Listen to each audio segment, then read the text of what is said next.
capaz de ingresar al mundo petrolero internacional, con lo cual poca perspectiva habría sobre el caso de los precios del petróleo.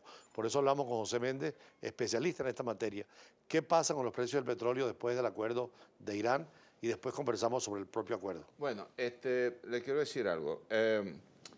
Esta estrategia de Arabia Saudita, ¿verdad?, de reducir los precios por las presiones que habían en cuanto al relativo poco crecimiento de la economía de los países consumidores, fue una estrategia acertada, sobre todo para los países del Golfo Pérsico que habían invertido para el tiempo de las vacas flacas, como había dicho antes, en áreas no petroleras o en áreas de petroquímica, manufactura de hidrocarburos y en el contexto de los mercados financieros. Ahora, ¿qué pasa? Ya el mercado ante estas negociaciones con Irán ya estaba sobresaturado. En realidad, muchos expertos y la gente, el venezolano común, los ciudadanos de los países productores, cómo es posible que con un 2% de abundancia o sobreabundancia de lo que se consume a nivel mundial, el derrumbe de los precios ha sido tan gigantesco, por encima del 50%. Y eso tiene que ver con la volatilidad del mercado. En estas condiciones, cuando los Estados Unidos en cuestión de 4 años ha aumentado su capacidad de producción extra, en el orden de 4 millones de barriles diarios y un gigantesco volumen de gas, ¿verdad? Porque esa es otra gran ventaja para el mercado y la competitividad de los Estados Unidos en el sector energético. Estamos hablando de 35.000 millones de pies cúbicos de gas. Se presenta esta situación de un país que en el año 76, cuando Irán tenía 33 millones de habitantes, una tercera parte de lo que tiene ahorita, llegó a producir 6 millones de barriles. Además, Irán es el segundo país del planeta Tierra con reservas de gas. Precisamente ahora en que se bajan las sanciones, en que puede poner toda su maquinaria a producir, ¿no alteraría más los precios del petróleo? Sí, los va a alterar para bajarlos. Claro. Por lo siguiente, porque ya tenemos, en el mundo se están consumiendo ahorita en el orden de 92 millones de barriles diarios de petróleo, de los cuales 80 son crudos, 12 son líquidos de gas, y ya hay una sobreabundancia en el mercado. En medio de relativo decrecimiento de lo que se había planificado en lo referente al crecimiento de la economía mundial. Definitivamente tienes que ver algunas cosas muy importantes. Primero, en este momento todavía se sigue produciendo en los países, en los lugares donde los costos son altísimos. Estamos hablando del Golfo de México, donde los costos de producción son altísimos, aguas profundas, ultraprofundas, incluso intentos de los rusos de producir en el Polo Norte. Es en esa circunstancia cuando Arabia Saudita viene y dice, un momentico, mis costos promedios aquí son de $7 por barril, $7 por barril.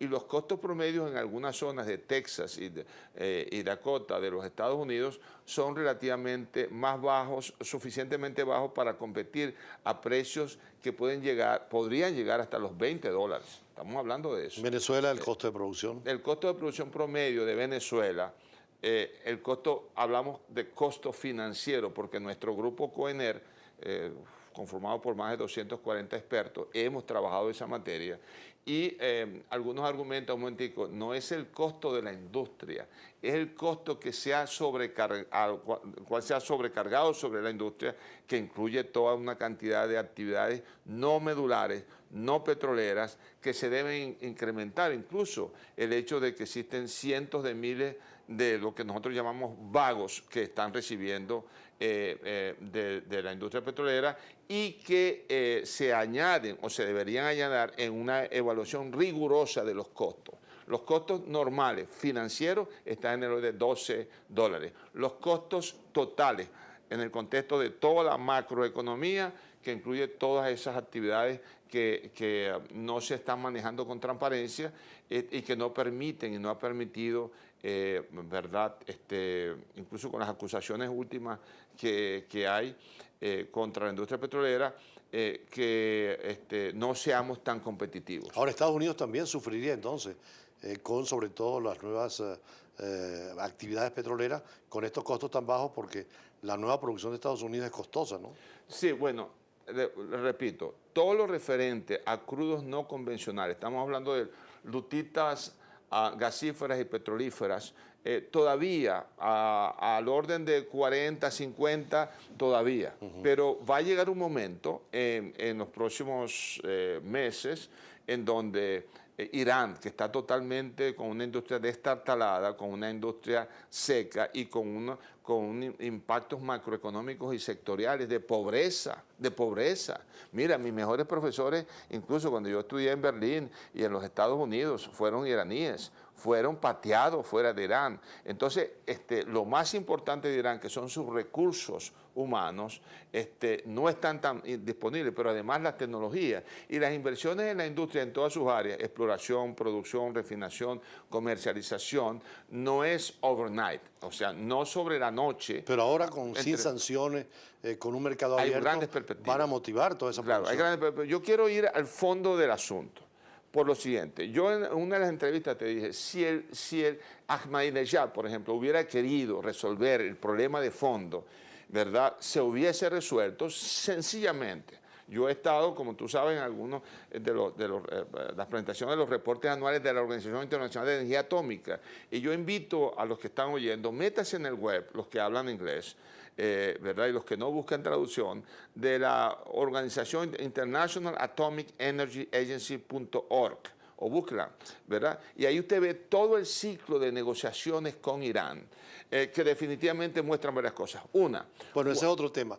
El petrolero es que si hay sanciones levantadas y si hay ingreso al mercado mundial, Irán podrá mejorar su petróleo. Pero hay también el tema nuclear. Sí. Irán tiene que dar garantías de que no va a la bomba atómica. No es que hay que... Toda la negociación está centrada en el hecho de que la Organización Internacional de Energía Atómica está en plena convicción. Por cierto, con demasiada información de parte del Servicio Secreto de Israel y de los Estados Unidos, de que cuando Irán intencionalmente trae miles de centrifugadores para enriquecer el uranio U-233 y para sobrepasar el rango de 5% de enriquecimiento, el programa nuclear iraní demostró ser con fines militares. Y eso es muy peligroso. Pero ahorita hay controles en las negociaciones. Hay controles, hay garantías. Un momentito. Pero yo quiero ser sincero con la población en esto. Todavía no se ha sellado una versión final del arreglo entre Irán y los Estados Unidos. Pero pudiera ser posible. Hay una disposición of goodwill. Pero hay posibilidad con el nuevo presidente, que no es Ahmadinejad, sino que es Rouhani. Claro. Y con un occidente dispuesto a negociar. Claro, y ese es mi deseo. Y cuando en una ocasión estuvimos hablando de esto, en pleno programa de radio, usted me dijo, mira, la gente de la embajada aquí, pues, entiendo que fue el ministro consejero, querían hablar contigo porque yo había hecho algunas aseveraciones. Y cuando yo estuve aquí en la embajada de Irán, yo le dije, si realmente ustedes quieren arreglar el problema, monten un task force, un comité de expertos que le permita a los expertos de la Organización Internacional de Energía Atómica ir a cualquier lugar de Irán. Por cierto, que muchos de esos lugares de enriquecimiento de material nuclear en Irán se descubrieron por investigaciones de la oposición de Irán, ¿verdad? A esto se añade el hecho de que en el año 2009 el señor Ahmadinejad, ¿verdad?, ejecutó un fraude electoral terrible y todo eso se combinó de una manera muy negativa. Bueno, se desplomó el valor de la moneda local, la tecnología, y mira, aún la cooperación con Qatar, hermano. Allá hay 1.500 millones de pies cúbicos de gas, ¿verdad?, de los cuales Irán no ha podido aprovechar, siendo el segundo país en el mundo después de Rusia con las reservas de gas que tiene. Bueno, yo vamos espero ahorita. que como consecuencia de esto... Tenemos un poco más de espacio.